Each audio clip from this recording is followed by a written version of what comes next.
ओम साई राम। 1955 का ये सही अनुभव है। सोलापुर जिला में एक विधवा टीचर रहती थी। उसने अपने इकलौते बेटे को अपनी मेहनत से पढ़ा लिखा कर बड़ा किया। जब उसकी मैट्रिक की परीक्षा थी तब वो अचानक बीमार हो गया। टीचर डर गई। 3 दिन बुखार था। इलाज के बाद बुखार तो चला गया, लेकिन उसके कमर के नीचे का हिस्सा बेजान हो गया। ये देखकर टीचर की जान निकल गई। बेटे के भविष्य पर तो अब अंधकार छा गया था। उस टीचर ने बेटे पर हर तरह के इलाज किए, लेकिन बेटे के पाँव में जान नहीं आई। एक दिन एक साईं भक्त ने शिरडी के श्री साईं बाबा के बारे में उन्हें बताया, तो वो तुरंत बेटे को लेकर शिरडी चली गई। लेकिन बेटे को कहीं भी लेकर जाना हो तो उस टीचर को उसे गोद में उठाकर ले जाना पड़ता था। इससे बेटे को बहुत शर्म आती थी। शिरडी संस्थान के भक्त निवास में वो रुके थे। टीचर ने समाधि मंदिर में बेटे को साथ में आने को लिए कहा, लेकिन बेटे ने ना कहा, क्योंकि उसे गोद में उठाकर वो ले जाने वाली थी। लोग देखकर क्या कहेंगे ये सोचकर वो कमरे में ही रुक गया।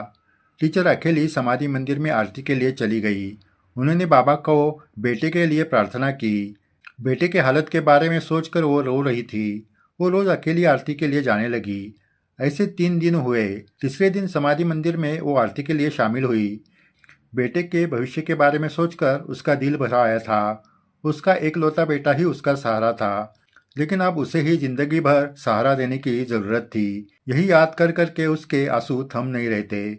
आरती हुई और वो पीछे मुड़ी। देखा तो उसका बेटा समाधि मंदिर के एक खंभे का सहारा लेकर खड़ा था। टीचर के तो होश उड़ गए।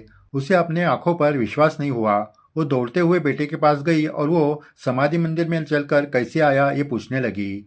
बेटे ने कहा, जब मैं बेड पर सोया था तो एक फकीर कमरे के दरवाजे पर आया और मुझे कहने लगा कि आरती के लिए चल। मैंने कहा कि मैं चल नहीं सकता। तब वो अंदर आए और मेरा हाथ पकड़कर मुझे खड़ा कर दिया। मैं कैसे खड़ा हुआ ये मुझे भी पता नहीं चला। फिर उन्होंने मुझे सहारा देकर यहाँ लाकर खड़ा कर दिया। जब मैंने समाधि मंदिर में मूर्ति को देखा तो मैं समझ गया कि वो फकीर श्री साईं बाबा थे।